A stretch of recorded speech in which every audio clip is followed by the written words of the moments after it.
todos aqueles que nos acompanham, só informando que houve um problema técnico aqui de queda de energia na nossa casa, tá?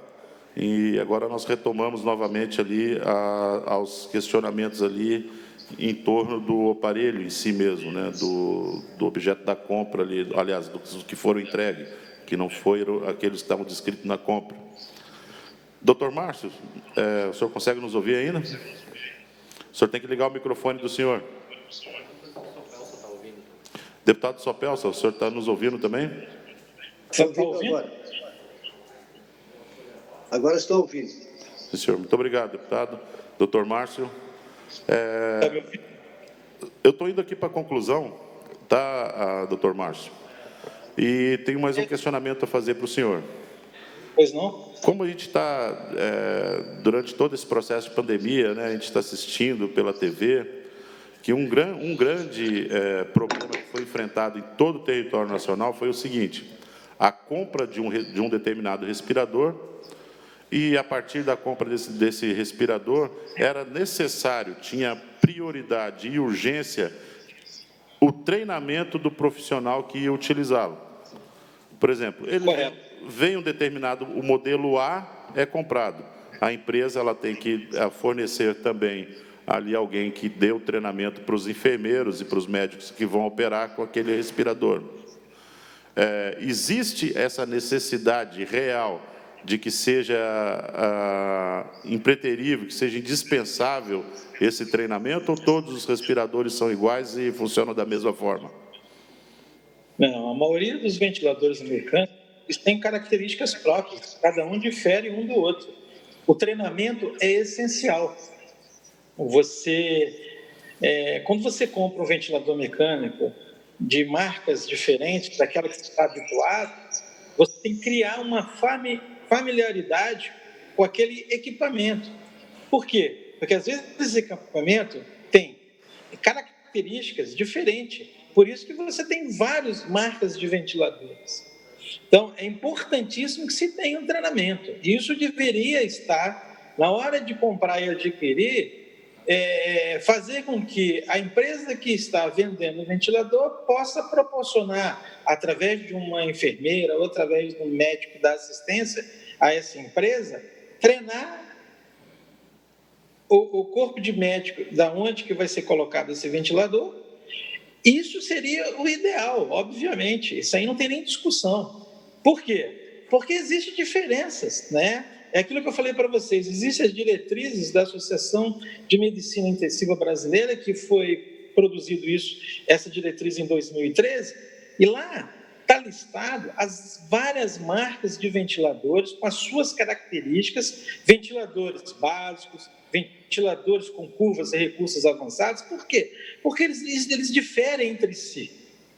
Tá? Então, a maioria dos ventiladores, eles não são iguais. Claro que a premissa básica de funcionamento é igual em todos. Porém, existem características de modelos e formas de ventilação que diferem de um ventilador para o outro. Viu? Entendeu? Em momento algum aqui, eu tentei, né, o máximo possível que a gente, dentro das limitações da gente ali todo o processo, e não vi menção nenhuma treinamento ali, deputado Kennedy Nunes. Senhor presidente, se me permite, me lembraram aqui, quando o senhor leu aquela questão da comissão de intensivistas, do engenheiro elétrico, né? Ele falou aqui que ele pediu o parecer dos intensivistas e não veio. Só para ficar, para a lembrança Lembra, e ser consignado também ali, que foi a resposta dele, que não veio a resposta dos intensivistas. Exatamente. A compra foi baseada também no parecer de um engenheiro elétrico na compra desses respiradores. Então, tá. Passada essa fase, aí vamos para a próxima ali mesmo, ali, doutor. Eu tenho certeza que o senhor já acompanhou vários e vários pacientes acometidos pela síndrome, né, da angústia respiratória. Sim. E eu gostaria de saber do senhor, assim, o senhor está acompanhando alguém que apresenta problemas respiratórios. Qual é o momento em que o médico fala assim, olha, preciso da utilização do equipamento. Quais são os sintomas, o que ele tem que apresentar para poder falar assim, olha, agora eu vou ter que entrar com a respiração mecânica nesse paciente? Deixa eu colocar de uma maneira bem prática para vocês entenderem. Eu vou dar, assim, uma coisa resumida.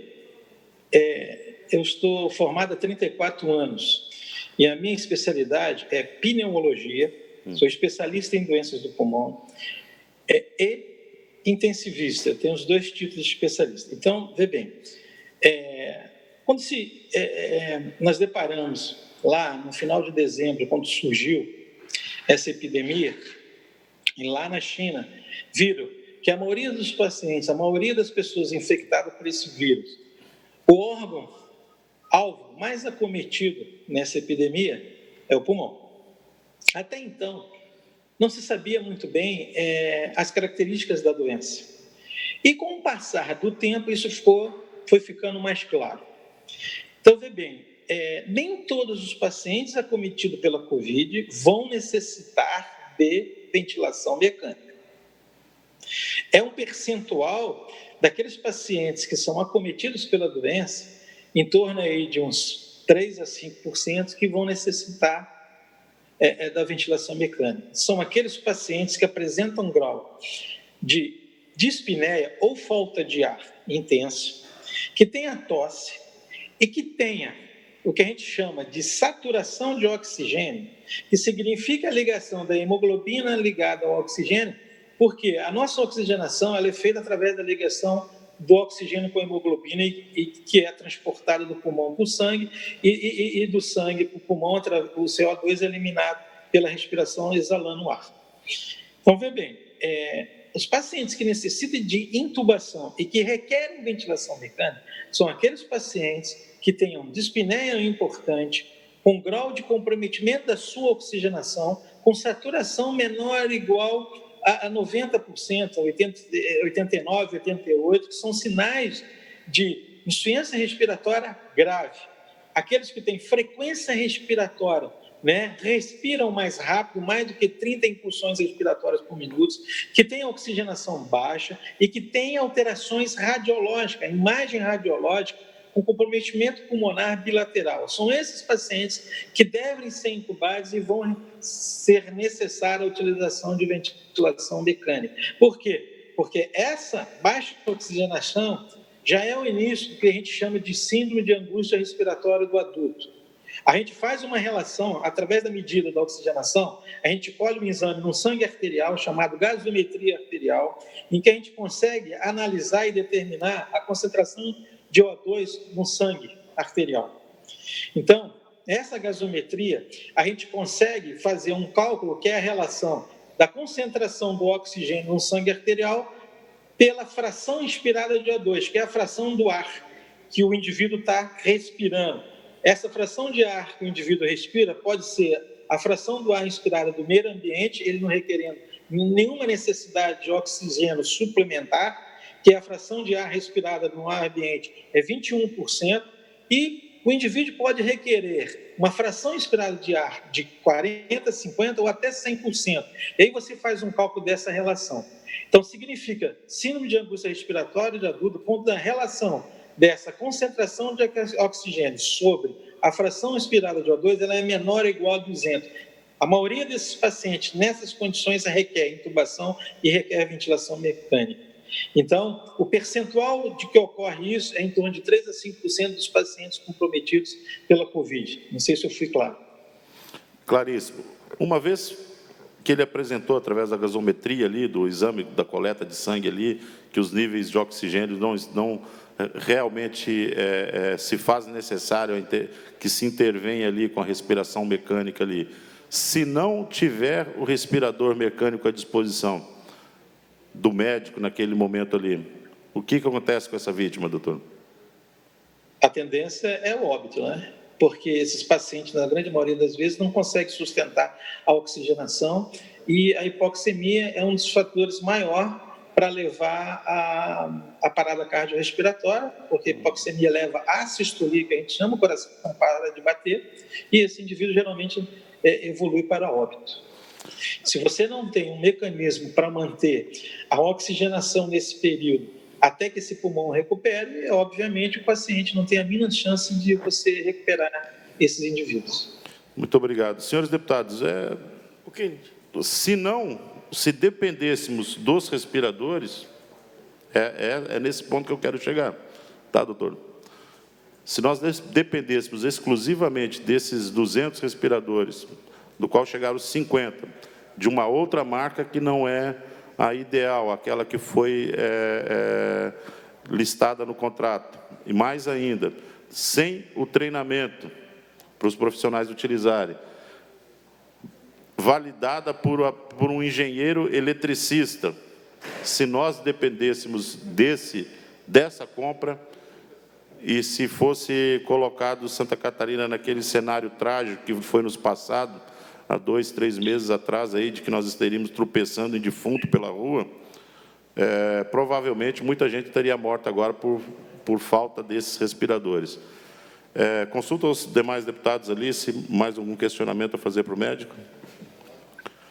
Doutor, quero agradecer enormemente essa colaboração que o senhor nos deu aqui, uma verdadeira aula. Quero confessar que desde o início dessa pandemia, e olha que eu acompanho o depoimento de vários e vários especialistas na televisão, hoje eu realmente me senti satisfeito mesmo em relação ao que me faltava de conhecimento ainda, lógico, como leigo, né? Como na posição de sempre, numa relação de médico e paciente, sempre fui o paciente ali, nunca tentei me automedicar ou me tratar pela internet, mas muito claro, muito enriquecedora mesmo a participação do senhor aqui. Quero te agradecer bastante e dizer para o senhor que o senhor prestou um grande favor hoje, não só para essa comissão, mas para toda Santa Catarina. Muitíssimo obrigado. Eu só quero deixar, assim, um último esclarecimento. Eu acho que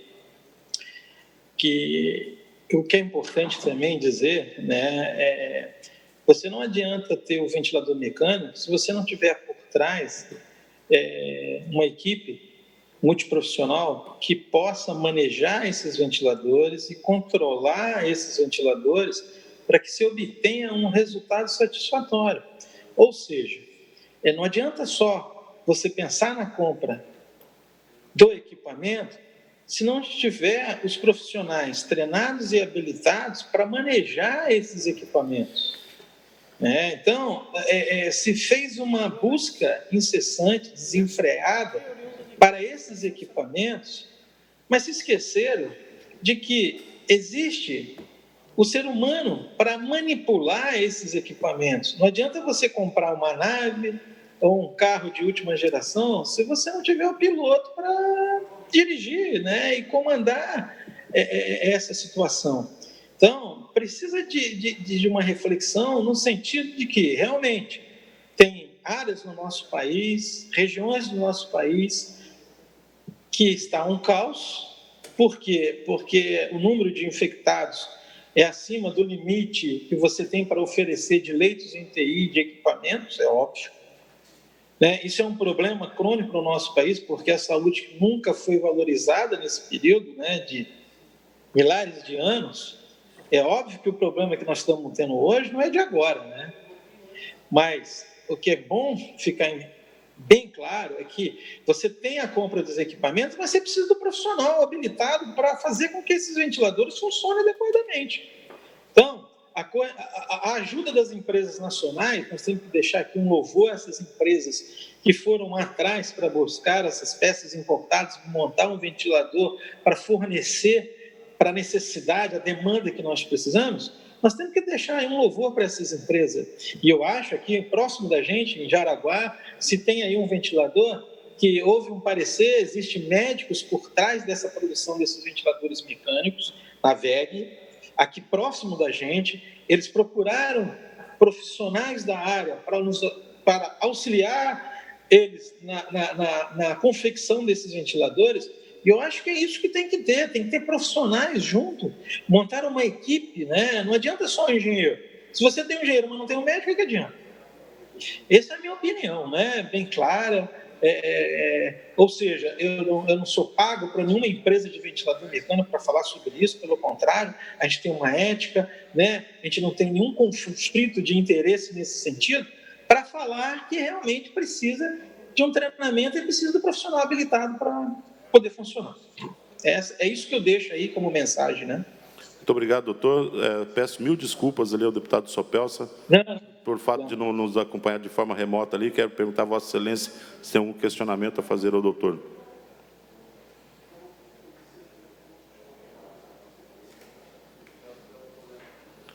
Não, senhor deputado. Não, senhor. Agradeço a explanação dele. Muito obrigado, deputado Sopelsa, doutor Márcio. Ficamos muitíssimo agradecidos mesmo. Mais uma vez, reitero os agradecimentos em nome da Comissão Parlamentar de Inquérito. Solicito ali a assessoria que tente já contatar de forma remota ali também a nossa próxima testemunha, o senhor Samuel de Brito Rodovalho.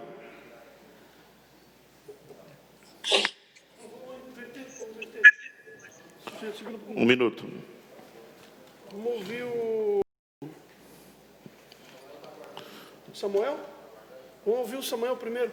Então, Samuel? Samuel de Brito Rodovalho. Da cima, isso. Senhor Samuel, muito bom dia. O senhor consegue nos ouvir? O senhor tem que ligar o microfone do senhor. Tocar na tela, ali, ou não sei se o senhor está utilizando o celular ou o computador. Agora consegue... Bom dia. Alô, estão me ouvindo? Sim, agora sim. Ligar o microfone do senhor. Está ligado agora. Está ligado, Alô? né? Isso. Ou não sei se o senhor está utilizando o celular ou o computador. Não, estou no computador. Bom dia. Alô, estão me ouvindo? Eu quero comunicar ao senhor que a cada pergunta haverá um delay, então vai ter um pequeno intervalo de tempo da minha mensagem ou da mensagem dos deputados até o senhor. Está ok? Eu quero comunicar ao senhor que a cada pergunta haverá um delay, então vai ter um pequeno intervalo de tempo da minha mensagem ou da mensagem dos deputados até o senhor. Está ok? Entendido. A cada pergunta haverá um delay. Então, muito bem, senhor Samuel. O senhor sabe por que foi convidado a fazer parte hoje aqui desta reunião? Sim, perfeito. Senhor Samuel, o senhor assume o compromisso de dizer a verdade, somente a verdade, no âmbito interno desta comissão, acerca dos fatos que lhe forem perguntados, com pena de incorrer sobre o crime de falso testemunho? Assume o compromisso de dizer a verdade, somente a verdade, no âmbito interno desta comissão, acerca dos fatos que lhe forem perguntados, com pena de incorrer sobre o crime de falso testemunho? Sim, aceito. O compromisso de dizer a verdade, somente a verdade, no âmbito interno desta comissão, acerca dos fatos que lhe forem perguntados, com pena de incorrer sobre o crime de falso testemunho? Sim, aceito. O compromisso de dizer a verdade, somente a verdade, no âmbito interno desta comissão. Senhor, eu quero perguntar ao senhor aí, seu Samuel, o senhor está com outro equipamento ligado aí no escritório do senhor aí, onde o senhor está presente agora no telefone, por isso do retardo do tempo aí, da chegada da mensagem. Não estou, não. Eu estou tentando responder pro... Não tem outro, não tem TV, nada ligado. Sim, senhor deputado Sopelsa, a gente está tentando resolver o problema com o Samuel aqui. Eu não estou ouvindo, eu não escuto ele, não tenho nada ligado aqui. Nada? Nada. Samuel, o senhor tem outro aparelho ligado aí, que está utilizando ao mesmo tempo? Sim, agora já arrumamos aqui o problema. Os senhores me escutam agora melhor? Sim, aí eu consulto agora o deputado Sopelsa, se consegue nos ouvir e ouvir a resposta do Samuel. Agora estou ouvindo o Samuel também. Tudo bom. Senhor Samuel, o senhor se assumiu aqui, foi compromissado com a verdade, né, anteriormente, só para conhecimento do deputado Sopelsa, que não acompanhou a última transmissão. Eu quero lembrar ao senhor que também, na condição de testemunho, o senhor tem o direito de permanecer calado, tá? Mas, diante de alguma resposta que lhe for feita. Mas o senhor é preciso que o senhor expresse essa vontade do senhor através assim, olha, prefiro não responder ou prefiro permanecer calado, porque o silêncio não é indicativo de resposta. O senhor está advertido em relação a isso também, comunicado, tá? Perfeito. As nossas taquígrafas aqui, nossos, né?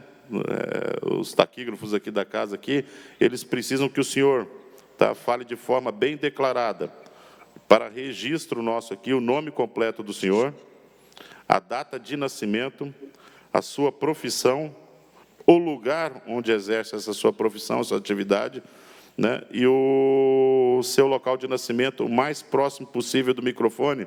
Eu não sei se tem mais gente aí na sala com o senhor aí, se eu puder tirar a máscara, facilita o trabalho.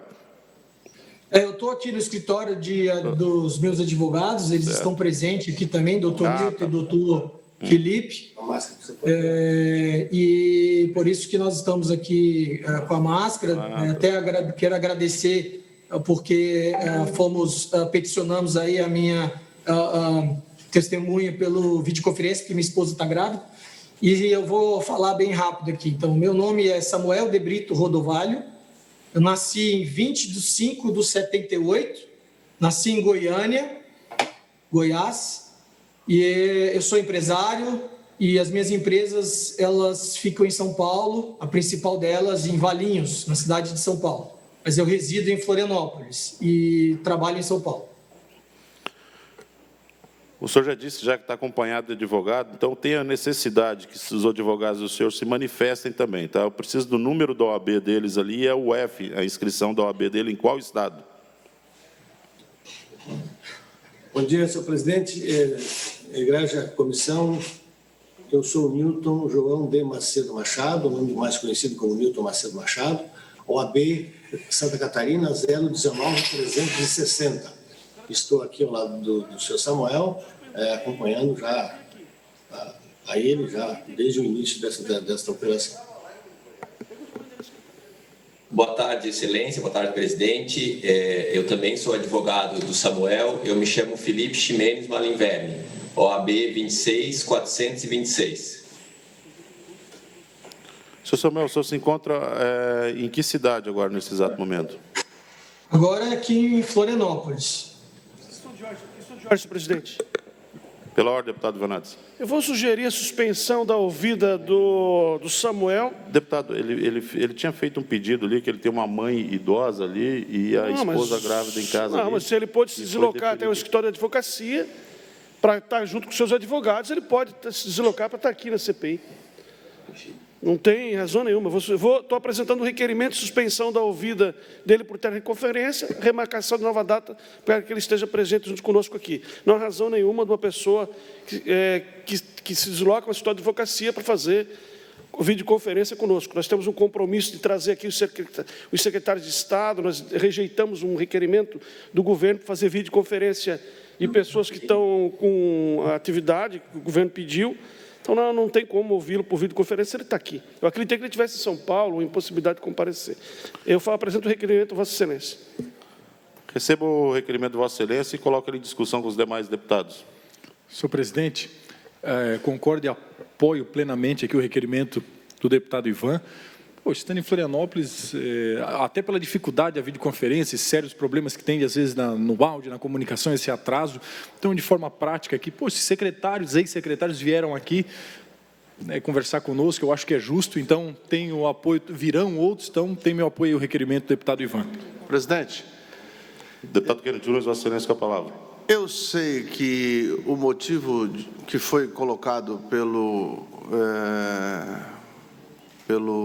cidadão que vai ser ouvido agora aqui, é que a esposa dele está grávida e, portanto, teria esse cuidado. Mas se ele se deslocou de casa para o escritório de um advogado, é a mesma coisa vir aqui. Lembrando, senhor Rodovalho, que nós aqui estamos tendo todos os cuidados orientados com segurança, com cada pessoa que vem aqui é limpado, é desinfetado, as pessoas estão mantendo o isolamento. Na entrada da Assembleia Legislativa é feita a medição da temperatura. Então, portanto, eu concordo. Eu aceitaria se o depoente estivesse fora de Florianópolis, como foi aquele outro lá de São Paulo, na semana passada, estava lá, ok, mas dessa forma, nós já levamos um migué, como disse o João Amin, do outro que estava por videoconferência. Ah, não, foi esse, né? Isso, esse daí, é verdade. Ele morava em São Paulo, nós pensávamos que ele estava em São Paulo e estava aqui na rua Rio Branco. Então, se ontem, ou não, na terça-feira, nós aprovamos e negamos um pedido do governo que queria fazer por videoconferência, não é nada não, mas há essa dificuldade da gente, da tecnologia, né? Então, eu concordo com o requerimento do relator para que nós possamos até dar a possibilidade, se ele quiser vir hoje ainda para cá, presencialmente, mas por vídeo também não concordo. Deputado Cobalcini, Vossa Excelência com a palavra, ainda em discussão o requerimento do deputado Ivon Neves. Eu vou na mesma linha, presidente. Eu penso que só podem ser dispensados, já que nós não abrimos exceção nem mesmo a secretários de Estado, só podem ser dispensados presencialmente aqueles que estiverem em grupo de risco. Afora isso, que é o caso, inclusive, de próprios membros da CPI, como o deputado Sopelsa, e que se encontram remotamente. No mais, eu, sinceramente, não vejo nenhuma justificativa para que o testemunha aqui de Florianópolis não pode vir no endereço da Assembleia Legislativa. Acho que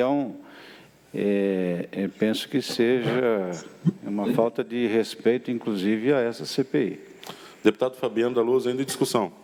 Concordo com o deputado Ivan e com os demais deputados da presença aqui no plenário. Requerimento acatado pela presidência, discutido e agora em votação. Deputado Moacir Sopel saindo em votação. Ainda em discussão. Senhor presidente, uma questão de ordem.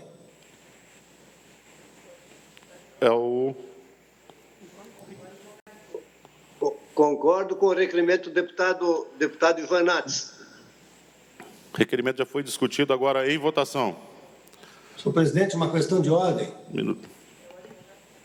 O requerimento foi aprovado por unanimidade. Prossiga, o doutor advogado. Senhor presidente, a questão de ordem, não há nenhum problema na prestação do depoimento pessoal do senhor Samuel, embora as razões que foram apresentadas é que a esposa dele está grávida de 4 meses e quer proteger eventual contágio. Segundo, eu, advogado, tenho 67 anos e 2 estentes no coração. E, em tese, eu estou no grupo de risco. Mas, como os senhores estão presentes, não seria um motivo para colaboração. O que eu não concordo é com a expressão que foi mencionada pelo querido deputado Cobalcini, seria um desrespeito à comissão, porquanto o Tribunal de Justiça tem indeferido requerimentos de transformação de julgamentos virtuais para presenciais. São todos feitos todos presenciais para as pessoas na cidade e não tem havido problema nenhum na comunicação, no julgamento, nas tentações orais. Mas, se assim decidiu essa augusta comissão parlamentar de inquérito, nós compareceremos sim. Infelizmente, hoje não será possível à tarde, porquanto há um julgamento que participarei do Tribunal de Justiça do escritório pelo sistema, nós chamamos de virtual, porquanto não se faz julgamento presencial ainda, atendendo recomendação do Supremo Tribunal Federal e do Conselho Nacional de Justiça. Era somente por isso. Muito obrigado. Foi recebida o parecer do senhor aí, tá? As considerações do senhor por essa presidência. E então determinamos aí em data posterior o seu Samuel ser chamado, haja vista a impossibilidade dele comparecer ainda hoje nessa comissão. Solicito a assessoria ali que tente contato com o Gustavo agora ali.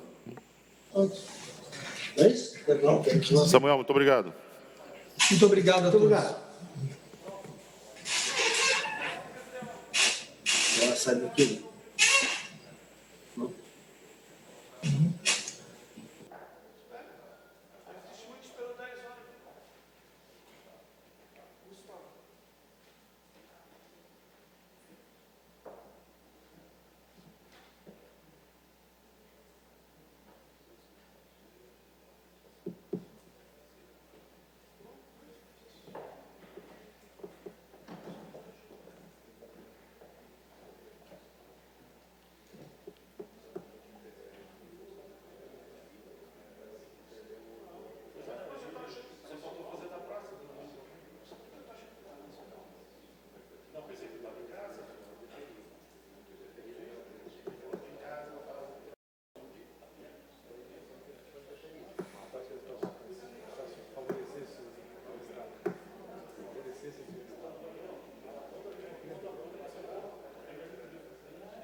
Senhor Gustavo, o senhor consegue ouvir?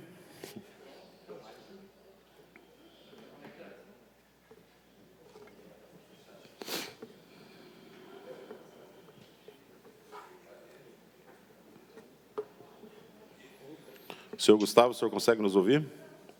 Perfeitamente. Os senhores conseguem me ouvir? Sim. Senhor Gustavo, o senhor sabe por que foi convidado a se fazer presente nessa reunião hoje aqui? Acredito que sim. Acredito que tenha sido por conta da venda que minha empresa fez para a empresa da Veiga Média. Sim. Senhor Gustavo, o senhor assume o compromisso de dizer a verdade, somente a verdade, no âmbito desta comissão, acerca de todos os fatos que lhe forem perguntados, sob pena de incorrer no crime de falso testemunho, senhor Gustavo? Sim. Quero lembrar ao senhor também que, na condição de testemunha compromissado, o senhor tem o direito de permanecer em silêncio. Caso não queira responder uma pergunta, o senhor pode permanecer em silêncio. Mas é necessário que o senhor expresse essa vontade do senhor. Olha, prefiro permanecer em silêncio, porque o silêncio não é indicativo de resposta. O senhor compreendeu bem? Compreendo e, pela ordem, eu gostaria de avisar que eu estou na... Perfeitamente. Ok. Senhor Gustavo, se tiver mais alguém com o aparelho ligado aí, é justamente isso que dá esse problema do som, tá? Ou um delay de tempo aí na chegada do som e do... Agora eu acho que deu certo. Isso. Uhum. O senhor assume o compromisso de dizer a verdade, somente a verdade, no âmbito desta comissão, acerca de todos os fatos que lhe forem perguntados, sob pena de incorrer no crime de falso testemunho, senhor Gustavo? Senhor Gustavo, tem mais algum outro aparelho ligado aí? Justamente Estávamos com o aparelho ligado em segundo plano, acabamos de desligar, peço desculpas por isso, foi um lapso. Eu gostaria de avisar que eu estou na presença dos meus dois advogados, acredito que eles também tenham que se apresentar. Sim, senhor, senhor Gustavo. Com o Dr. Marger e com o Dr. Vitor Bareta. Tá, ok. Só reforçando aqui, o senhor assume, então, o compromisso de dizer a verdade, somente a verdade, no âmbito desta comissão, sob a pena de concorrer sobre o crime de falso testemunho? A resposta do senhor é sim? Sim, então. Sim. Lembrando o senhor também do direito de permanecer calado, se assim o desejar, né? Porém, é necessário que o senhor expresse, olha, prefiro permanecer calado. Quero perguntar ao senhor, Vossa Senhoria, em que cidade que o senhor se encontra? Eu me encontro em Joinville e eu gostaria apenas de, pela ordem, deixar claro que, ao contrário do depoente... Anterior. Né, anterior, eu fui convocado para participar dessa CPI via digital. Em nenhum momento me foi chamado para ir pessoalmente, então eu estou aqui conforme solicitado pelos senhores. Sim. Senhor Ricardo, para registro dos taquígrafos dessa casa, possam fazer o registro do senhor, eu peço que o senhor fale o nome completo do senhor nessa ordem. O nome completo do senhor, a sua idade, a sua profissão e o lugar onde exerce a profissão, da atividade profissional do senhor, e o local de nascimento. Ok. Meu nome é Gustavo Bissacotti Steglitz, tenho 33 anos de idade, eu sou empresário, eu atuo na cidade de Joinville, principalmente, e o meu local de nascimento é Porto Alegre, Rio Grande do Sul. Sim, data de nascimento e o endereço completo do senhor. 16 de fevereiro de 1987, eu moro em Joinville, na rua Jacob Eisenrode. Senhor, o senhor já disse que está acompanhado de advogado, então eu vou precisar que agora os advogados do senhor se manifestem. Eu preciso do número da OAB e a UF da ordem dos senhores advogados. Bom dia, meu nome é João Carlos Hager Júnior, a minha OAB é 29753 e eu estou na companhia do Dr. Vitor Bareta. Bom dia a todos, eu me chamo Vitor Guilherme Aguiar Barreta e a minha OAB é descrição de Santa Catarina de número 46912. Muito obrigado, senhores advogados. Então, passo a palavra ao relator da Comissão Parlamentar de Inquérito, deputado Ivanates, Vossa Excelência, com a palavra. Só um minuto, deputado Ivanates. Deputado Moacir Sopelsa. Obrigado, muito obrigado, senhor presidente. Eu quero só fazer uma questão de ordem para que não fique nenhuma dúvida. àqueles que estão nos assistindo e a todos. Por que o senhor Samuel foi dado a ele a comunicação de que ele deveria participar por vídeo? Porque diferente dos demais, não vamos deixar nenhuma dúvida. Eu quero que a CPI tenha toda a transparência e, se isso tem um motivo, que ele seja esclarecido. Se nós estamos cobrando de todos presenciais, por que a dele foi uma convocação já pedindo que ela fosse por vídeo? Senhor, o depoente anterior, ele fez um pedido, um requerimento a essa presidência pelo fato de ter esposa grávida, está com, se não me engano, uma sogra, tal. Porém, no nosso entendimento aqui, ele não poderia estar transmitindo de dentro do gabinete da defesa dele. Se fosse para ficar em casa, se fosse a preocupação maior fosse ficar em casa pelo zelo com a saúde ou com o bem-estar dos familiares dele, seria dessa forma. Mesma forma que nós escutamos o senhor de forma remota, que nos acompanha desde o início das comissões até alto da madrugada, também de forma remota, considerando que o senhor também está em residência. Isso, como o senhor bem disse, isso é para entendimento de todos. Agora, pedir para fazer de forma remota ou ser convocado de forma remota para não transmitir de dentro da residência com a alegação de que havia uma preocupação com a saúde da família, estando aqui em Florianópolis, a situação ela foi considerada dessa forma pelo pedido do relator, deputado Sopelsa. Deputado Sargento Lima, acho que nós não estamos nos entendendo. O senhor Samuel, quando se questionou de forma presencial ou remota, ele disse que a convocação dele foi feita para ele depor de forma remota. Pelo fato a convocação dele, do Samuel, eu não estou falando... Aliás, desculpa, eu não estou falando do Samuel, eu estou trocando o nome, eu estou falando do Gustavo. Do Gustavo. São as testemunhas, deputado Sopelsa, que não estão enquadradas ou no grupo de risco ou aquelas que não residem ou estão em Florianópolis. Por isso que foi de forma remota a convocação. Aquele que não mora em Florianópolis, não reside ou não trabalha em Florianópolis, ou faz parte daquele grupo de risco, essas pessoas estão sendo convocadas, estendendo esse benefício de forma remota, tendo em vista até a dificuldade de deslocamento, né? Se fosse, eu não sei se as linhas interestaduais ou voos interestaduais estão funcionando na sua plenitude. Então, eu acredito que agora nós estamos nos entendendo, deputado? Agora estamos nos entendendo. Então tá bom. Todos aqueles que moram fora de Florianópolis, a convocação é feita para que eles se pronunciem de forma remota. Sim, senhor. Isso? Está esclarecido. Está esclarecido. Obrigado. Deputado Ivanato, Vossa Excelência, com a palavra. Bom dia, Gustavo. Bom dia, senhores advogados que acompanham o senhor aí. Senhor Gustavo, o senhor é representante da empresa Cima Indústrias e Medical Division do Panamá, é isso? Não. Não? Desculpa. Eu troquei o nome, só a folhinha aqui que está... Da Outramed. Desculpa, da Outramed, que estava aqui em cima da minha folha. O senhor é o representante legal da Outramed Comércio de Produtos Médicos, certo? Correto. Muito bem. O senhor já vendeu equipamentos para o Estado de Santa Catarina? O senhor tem relações comerciais com o Estado de Santa Catarina? Não. Essa, então, foi a primeira... O senhor fez alguma vez comércio com o Estado de Santa Catarina por algum outro produto, alguma outra interferência? Não. Muito bem. O senhor é sócio do seu Fábio Guasti em alguma empresa, em alguma outra atividade? Não sei nem quem é esse senhor. O senhor tem alguma relação com o Fábio Guasti, de amizade, aproximação? Não, eu não conheço nem esse nome, para ser bem sincero. A empresa Veiga Med, qual é a relação do senhor com a empresa Veiga Med? Ou a empresa do senhor com a empresa Veiga Med?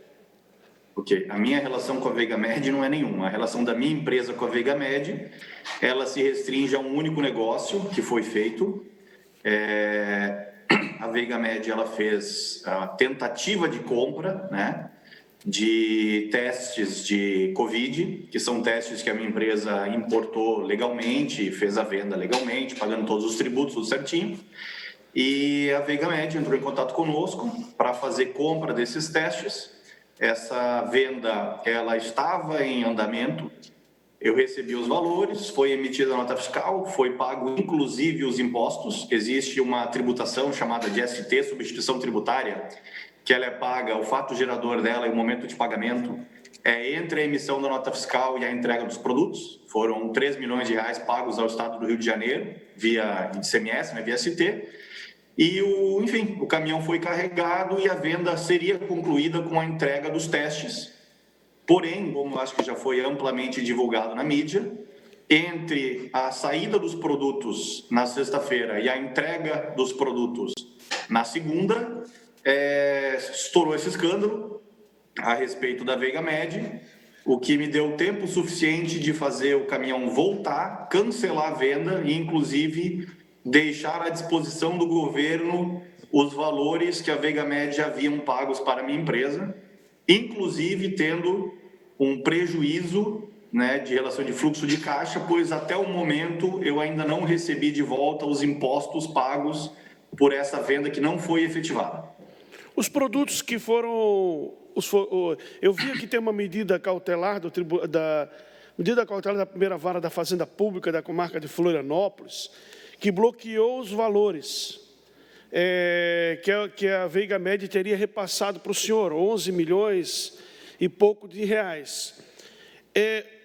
Eu também tenho eu também tenho aqui uma decisão de uma medida cautelar, de uma petição que vocês apresentaram nesse mesmo processo, pedindo a substituição da retenção dos equipamentos pela retenção desses valores, certo? Esses IPIs, eles estão aonde? Só pela ordem, não são EPIs, né? São correlatos, é diferente, só pela ordem. Bom, existiu antes do bloqueio por parte da Justiça dos valores da minha empresa, uma petição por parte da nossa empresa, colocando os valores à disposição, acho que acredito que a melhor forma de responder essa pergunta seria criar um timeline, uma cronologia. Ótimo, o senhor fique à vontade para nos ajudar. Perfeito. Então, na quinta-feira, dia 1º, não sei se abril, tem 30 ou 31 dias, mas enfim, um dia antes da sexta-feira, 1º de maio, né? 30 de abril. De 30 de abril foi emitidas as notas, as cargas elas saíram em destino ao Rio de Janeiro. No dia 1º de maio, eu fui convocado pelo delegado Jefferson para comparecer à delegacia de Joinville, do DEIC. Eu também tenho esposa grávida em casa, 8 meses, fui até lá no feriado, esposa brava, você pode imaginar, né? O que tem lá na delegacia? Aí chego lá, me deparo com essa situação, ele me fez as mesmas perguntas que você fez, referente a pessoas que eu não conheço, que aparece que são sócias da Veiga Med, e me explicou que eu havia feito negócios com uma empresa que, até o entendimento do delegado, e acredito que seja verdade, é uma empresa que estava fazendo negócios ilícitos. Por conta disso, os valores que eu havia recebido dessa empresa, por mais que o meu negócio fosse um negócio totalmente lícito, a origem daqueles valores eram ilícitos. Por conta disso, o delegado Jefferson, inclusive até registro os parabéns para o trabalho dele, me explicou que seria muito melhor eu evitar com que essa venda fosse concluída, se ainda possível, e colocasse esses valores à disposição do governo. Naquele mesmo momento, eu peguei meu celular, na frente do delegado, liguei para a minha equipe, perguntei aonde estava o caminhão, que eu tenho várias entregas, várias vendas, eu não tinha como saber. Foi rastreado que o caminhão ainda estava em São Paulo, com direção ao Rio de Janeiro, para efetuar a entrega, afinal de contas, os impostos estavam pagos, a nota fiscal estava emitida, estava tudo certo. Consegui fazer com que o caminhão voltasse e tive, inclusive, aí um entendimento do delegado de que a melhor forma seria eu não falar nada com a Veiga Med, porque a princípio eles iam fazer algum tipo de ação policial em relação a eles, e que se eles me contatassem, eu deveria apenas dizer que o caminhão está atrasado. Só me permite uma interrogação, Gustavo. Então, essa carga era destinada ao Rio de Janeiro? Sim, era destinada ao Rio de Janeiro, por onde as notas fiscais foram emitidas. Você tem informação se esse produto, de alguma forma, viria para Santa Catarina? Não. Não? Era para negócios feitos com o Rio de Janeiro, o senhor sabe disso? Não sei, eu venderia para a Veiga Med e a Veiga Med revenderia isso, não sei para onde, não tenho como saber isso. Bom, então, só para confirmar... Só encerrar a linha de raciocínio, por favor. Não, é que nós estamos investigando os negócios de Santa Catarina. Nós não estamos investigando os negócios do Rio de Janeiro. Mas eu acho... Eu sei, mas é que não tem um negócio... Agora, é importante a gente saber o que a Veiga Med ia fazer com esses produtos. Pois é, deputado Ivan. É isso, claro. Eu acho prudente ele terminar o depoimento justamente porque ele está numa linha de raciocínio lógico de contar como é que estava acontecendo o bloqueio do recurso. É que, de fato, nós temos todo o seu depoimento já procedido na Polícia Civil. Tem o momento que o senhor falou que suspendeu, né? Suspendeu imediatamente o interrogatório, ligou para sua empresa, então, falou com o motorista voltou para Santa Catarina, voltou para a empresa, e aqueles produtos ficaram bloqueados até que o senhor conseguiu na Justiça substituir os produtos pelo bloqueio dos valores. Não foi isso? Não, eu precisaria por favor, então você pode continuar. Porque tem um ponto importante que não está sendo levado em consideração. Se o senhor puder me permitir. Obrigado. Você pode continuar, por favor. Obrigado. Desculpe, né? Conseguimos fazer com que esses equipamentos voltassem antes de qualquer bloqueio em conta ou de pedido de bloqueio. Já no dia seguinte, nós peticionamos um pedido de depósito, um pedido de conta judicial para depositar os valores. Num primeiro momento, até pensamos em depositar os valores menos a ST, afinal de contas, eu recebi 11 milhões, mais 3 milhões eu paguei de ST, de impostos, devidamente, tudo correto. E ficamos 2 dias pedindo para a Procuradoria-Geral do Estado, Ministério Público, delegado, que viesse essa conta para mim fazer um depósito judicial, em plena amizade, mesmo entendendo que eu teria dificuldade de depois recuperar os 3 milhões de imposto. Porém, como a gente sabe que se trata aí de uma coisa bastante midiática, eu tento imaginar que não foi por conta disso, mas em 3 processos diferentes eu tive 3 bloqueios de conta sucessivamente, inclusive ao mesmo tempo, na qual foi bloqueado um valor muito superior aos 11 milhões, na qual eu preciso deixar registrado aqui, que eu fiquei aí 2 semanas impossibilitado de fazer novos negócios, porque depois eu tive um valor muito superior a 11 milhões bloqueado em minha conta.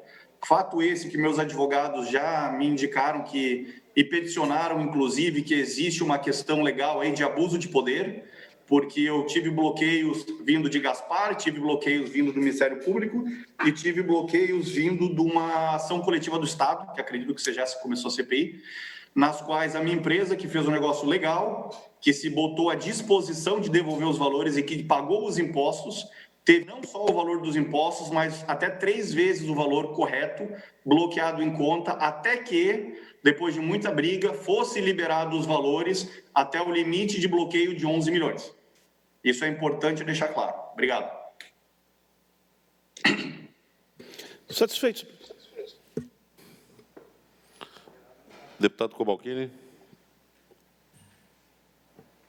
Foi bastante esclarecedor. Nós não tínhamos as informações tais quais elas estão sendo repassadas, Gustavo. Que enrascada, né? Pois é, hora errada, lugar errado, deputado. Que enrascada que o senhor se meteu aí fez um negócio licitamente, e infelizmente com a empresa errada, pois é. Tendo frustrado um negócio, como disse, lícito, e depois disso agiu corretamente. É bom que aqui a gente registre, no meio dessa negociação fraudulenta, vergonhosa para Santa Catarina, dessa compra que o Estado fez, pagando por alguma coisa que não recebeu, o senhor fez exatamente o oposto. Então, dessa negociação desastrosa que a Secretaria de Saúde do Estado fez, o que a gente pode tirar de lição é aquilo que o senhor fez, como alguma coisa positiva, que serve de exemplo de como deve proceder não apenas o homem público, mas também o privado. Parabéns pela sua atitude. Esses recursos, eles estão ainda depositados em juízo ou já foram devolvidos o senhor tem conhecimento? Foram devolvidos ao erário? Eu vou ser muito sincero, eu me preocupo muito em vender e fazer negócios, não com essa parte jurídica, mas eu posso perguntar para o meu advogado aqui no lado, que tá, esses valores estão em que não estão na minha conta. Já foram transferidos para o Estado. Eu sei que saiu da minha conta, agora, tecnicamente, para onde foi, eu não sei. Mas acredito que tenha sido para a conta correta, né?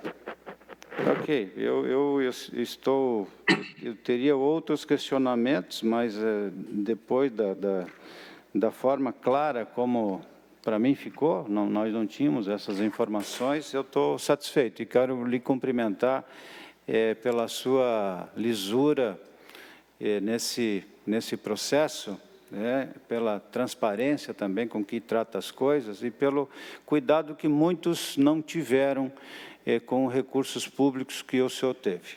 Tá? Aliás, no seu caso, não eram recursos públicos, eram recursos licitamente auferidos, né, pela venda lícita, infelizmente, para o destino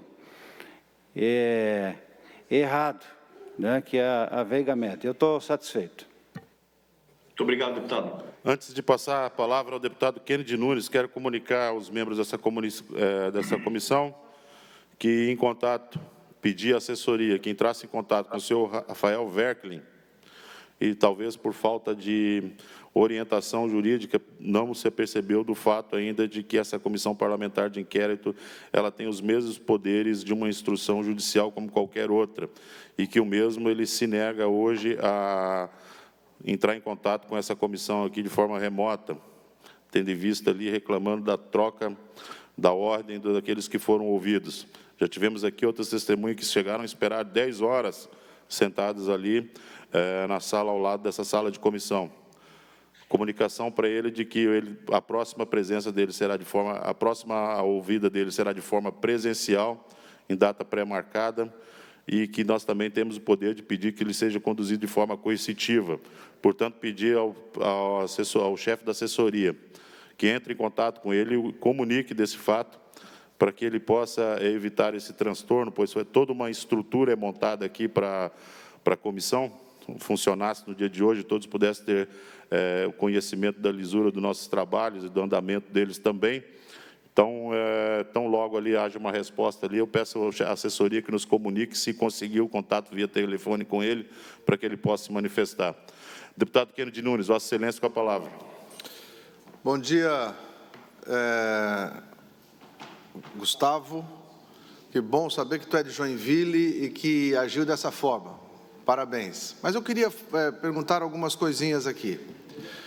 Primeiro, a fala do relator, com relação a saber se essa sua venda, né, o produto da sua venda, que voltou no meio do caminho, que foi para a Veigamed, é que nós estávamos tentando saber ou ver se a Veigamed comprou os EPIs para tentar vender aqui para o Estado de novo. Não especificamente para o Estado, mas para outros municípios aqui. Então, era só essa a ligação, mas ficou claro que você vendeu e para quem eles iam vender, não tem como fazer. Mas eu queria saber o seguinte, nós tivemos aqui alguns depoentes que falaram, inclusive, que tinha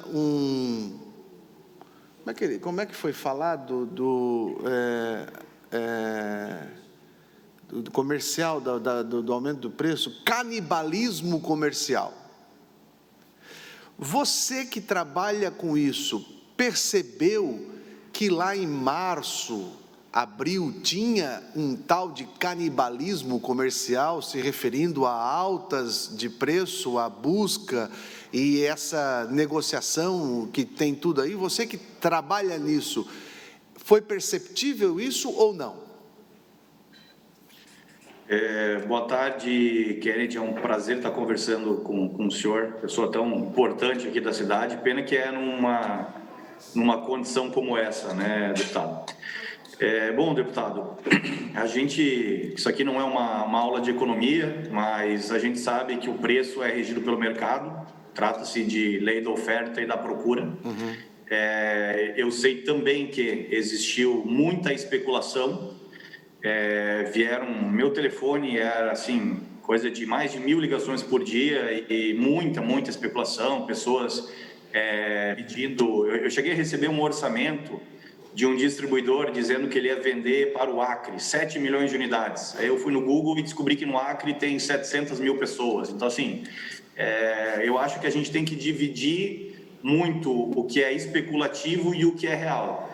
Quanto às altas de preço, o que é sabido é que existiu uma escassez absurda, tanto que quando eu fui sentar com o delegado Jefferson pela primeira vez, até que fosse entendido o que estava acontecendo, eu falei para ele: pô, Jefferson, você não tem que me chamar aqui e me tratar igual bandido, você tem que me tratar igual herói, porque enquanto muitas empresas não conseguem, muitos governos não conseguem importar seus testes para a Covid, uma empresa aqui de Joinville trouxe uma quantidade grande de testes e, em vez de ser tratado com todo o respeito de que o empresário merece, por estar gerando aí receitas para o Estado, emprego e tudo mais, ainda está atuando numa causa nobre que nem essa do Covid.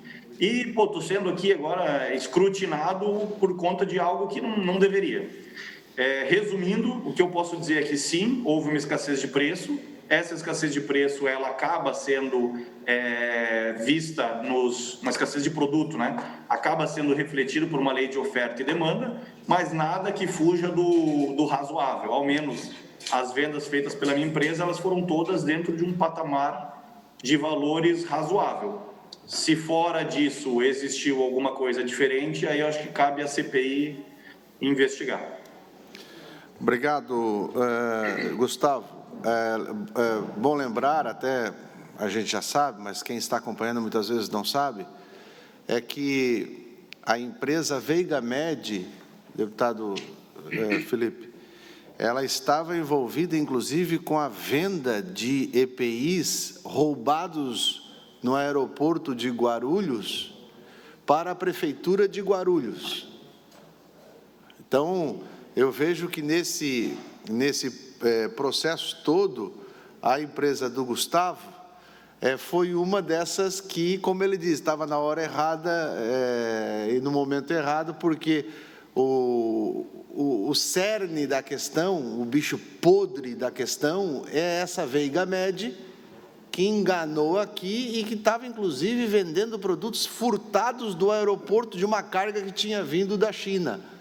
Né? Então, só para ficar bem claro, e eu fico satisfeito e parabenizo novamente, Gustavo, você e o delegado, como é? Delegado Jefferson, da DEI. Delegado Jefferson, aí de Joinville, que tiveram essa estratégia, inclusive, de te orientar a você não entrar em contato com a Veigamed para não alertar eles da operação. Isso mostra a qualidade da nossa Polícia Civil aqui em Santa Catarina, que está também atuando nesse processo. Parabéns, muito obrigado pela sua demonstração de seriedade e cidadania. Obrigado, senhor presidente. Muito obrigado, deputado. Deputado Fabiano da Luz, Vossa Excelência, com a palavra. Só quero fazer um comentário rápido, baseado nisso que o deputado Kennedy pediu, o Gustavo respondeu, sobre o aumento no preço dos produtos. Ontem foi feita uma denúncia aqui sobre um comprimido, dexametasona, que foi descoberto agora que ele ajuda os pacientes que estão na UTI com o Covid. E ele era vendido pelos laboratórios aos distribuidores de medicamento em Santa Catarina a menos de R$2. E de ontem para cá saiu a tabela nova com R$6. o comprimido, de menos de 2 para 6. Esse é o cartel dos que se aproveitam da situação. Muito obrigado, deputado. Deputado Valdir Cobalcini, Vossa Excelência, com a palavra. Senhor presidente, Gustavo, a empresa Veigamed, ele fez o pagamento antecipado da mercadoria? Sim, por estratégia comercial, todas as vendas que a minha empresa realizou foram pagamentos antecipados, então isso não foge à regra. Eu posso, inclusive, enumerar aqui algumas outras instituições bastante conhecidas e de postura idônea, como o Hospital Albert Einstein ou os hospitais da Rede D'Or, do Rio de Janeiro. Todos eles, independente de fama, condição de pagamento, todos fizeram um pagamento antecipado. Essa foi uma estratégia comercial da minha empresa, devido aí às loucuras que a gente via no comércio, no mercado. E, enfim, isso era uma forma de evitar a especulação, porque afinal de contas meu telefone tocava e dizia: manda 1 milhão de testes aqui para Minas e eu te pago semana que vem. Não dá para saber quem é sério e quem não é sério, então eu pedi os documentos da empresa, fazia uma análise, eu possuo na minha empresa, no corpo da minha empresa, um responsável técnico especialista em Anvisa, que ele analisava a documentação das empresas para quem a gente ia vender, inclusive analisou a documentação da Veigamed, percebeu que a Veigamed tinha autorização da Anvisa para comercializar esses produtos. Por conta disso, não vimos nenhum problema em vender para eles, quando eles tinham a documentação e fizeram um pagamento antecipado. Para mim, era uma empresa igual a Einstein, igual a Rede D'Or, simplesmente tinha o fato de que eu não tinha ouvido falar dessa empresa. Porém, até que se prove o contrário, eu acredito que todos são inocentes, né? Eles, agora a gente sabe que não é, mas até então... A partir da frustração do negócio para a Veigamed, como não chegou a mercadoria, ela tentou de alguma forma se ressarcir dos valores que foram pagos? Não. Num primeiro momento, eles ligavam e eu não atendia o telefone.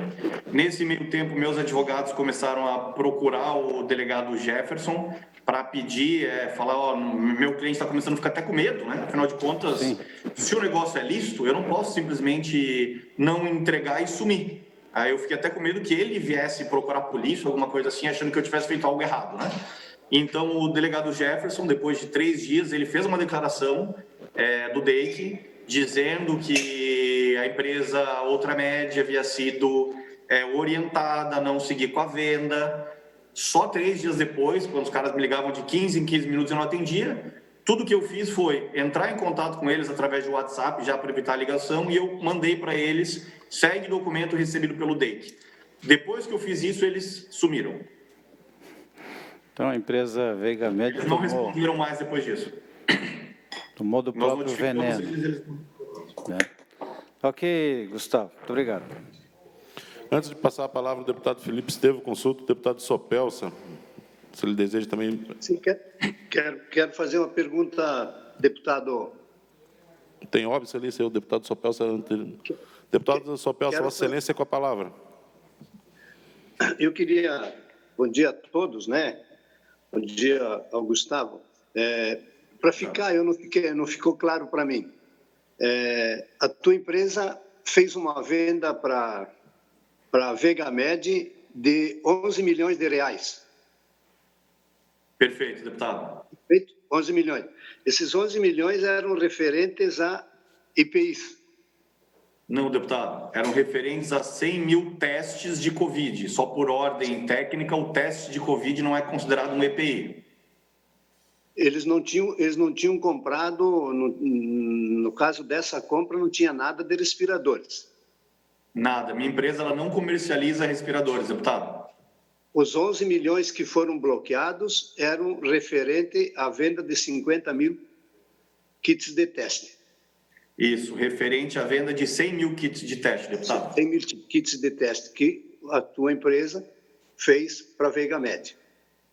Perfeito, deputado. E esses 11 milhões estão bloqueados. E você tem aí um prejuízo, me desculpa chamá-lo de você tem aí um prejuízo dos impostos que você pagou e do frete que você estava mandando esses produtos até o Rio de Janeiro. Exatamente, deputado. O frete chega a ser até irrelevante se considerar que foi pago 3 milhões de imposto de ST. Mas, sim, estou com esse prejuízo. Espero que o governo do Rio de Janeiro devolva esse valor aos cofres da outra média. Afinal de contas, pela legislação, eles teriam que fazê-lo. Mas a nossa legislação, incrivelmente, não dá um prazo para que isso seja feito. Então, se não tem prazo, significa que eu vou ter que ficar esperando. Muito bem, eu estou satisfeito. Eu acho que está esclarecido. Muito obrigado, deputado. Muito obrigado, deputado Moacir Sopelsa, deputado Felipe Estevão, deputado Fabiano da Luz. Eu só quero aproveitar, o senhor chegou a fazer negociação com outros estados, direto para estados? Não. Só através de vendas para outras empresas? Sim. Obrigado. Deputado Felipe Estevão, Vossa Excelência, com a palavra. Bom, foi muito precisa aqui todas as perguntas. Uma dúvida, a sua empresa teve esse prejuízo dos 3 milhões? O senhor pagou imposto, né? Fez a Veiga Média é o olho do furacão desse escândalo. Você teve essa venda de 11 milhões e você paga o imposto de 3 milhões. E esse ônus ficou com a sua empresa. Eu lamento, uma empresa de Joinville que se meteu num rolo desse e teve esse ônus. É isso? Só para entender essa... É isso, deputado. São 3 milhões que poderiam estar aí rodando na economia, sendo investidos em outras coisas, mas estão lá nos cofres do governo do Rio de Janeiro. Bom, lamentável. Porque, afinal de contas, a ST é um imposto que é pago antecipadamente para o estado de destino da mercadoria, né? Então, ao Rio de Janeiro. Sim, eu lamento muito, desejo boa sorte aí, a gente está aqui lutando em busca da verdade, bom ter a sua participação para que a gente possa estar esclarecido aqui nessa missão de descobrir a verdade sobre esse negócio. Muito obrigado, senhor presidente. Muito obrigado, deputado Felipe Estevão. Senhor Gustavo, quero dizer ao senhor que também, a exemplo do deputado Kennedy Nunes, muito orgulho de ser joinvilense, muito orgulho dos empresários da minha cidade, tá, que levam de arrasto boa parte do produto interno bruto de Santa Catarina. Tá? Parabenizá-los aí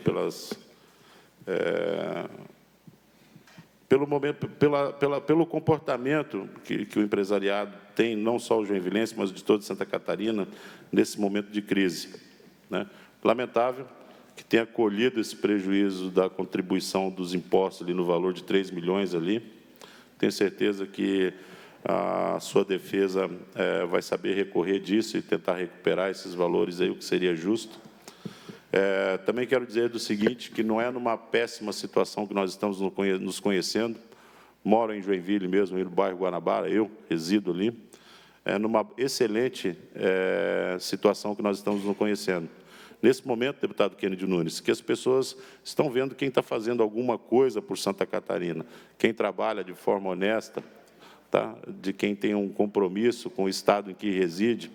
O nosso compromisso de honrar cada voto recebido, de confiança que recebemos dos nossos eleitores, e os nossos empresários da nossa cidade, esse compromisso que eles assumiram tempos atrás, quando deram os primeiros passos na abertura das suas empresas, de empregar catarinenses e de proporcionar, né, uma vida digna às pessoas através do trabalho. Quero agradecer a presença do senhor aqui, digo que não foi numa ruim situação, foi numa boa. Muitas vezes a gente precisa desses momentos difíceis, né, para que a gente possa ser um pouco mais conhecido, né? Então, é no combate que o soldado é forte, nós estamos conhecendo durante uma luta, tá? É um grande prazer conhecer o senhor e quero estender, em nome de toda a comissão parlamentar, dos demais deputados, os nossos agradecimentos aí pela disponibilidade que o senhor nos atendeu e a prontidão que foi feito isso. Muito obrigado. Muito obrigado. Muito obrigado, deputado. Deputado Sargento Lima. Oi? Sim. Pela ordem, só fazer um requerimento em nome do senhor Gustavo Steglitz, pela boa ordem dos fatos e até o que ficou claro no depoimento dele, e para evitar eventuais equívocos, Nosso pleito ele reside em retificar 2 atas da comissão. Não sei se a gente faz isso via ofício ou se a gente pode deixar registrado nesse momento, mas na reunião, a 6ª ata de reunião, diz que o senhor Samuel de Brito Rodovalho, representante da CIMA do Paraná, que é fornecedor de respiradores, ela está sendo acusada de negociar propina com Rafael e Gustavo Steglitz. Eu acredito que tenha sido algum equívoco na ata, então a gente gostaria de fazer esse registro para que seja analisado esse pleito, para que seja ou retificado ou solicitado explicações. Só pode fazer através de requerimento mesmo aqui, tá? Que seja feita a devida alteração por escrito, tá?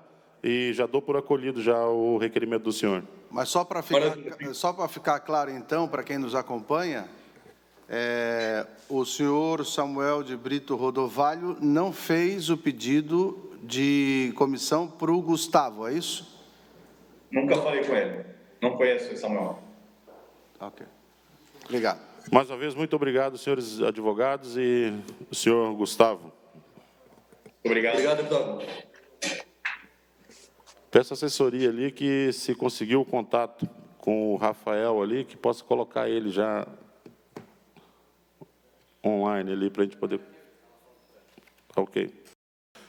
Suspendo por 5 minutos a sessão.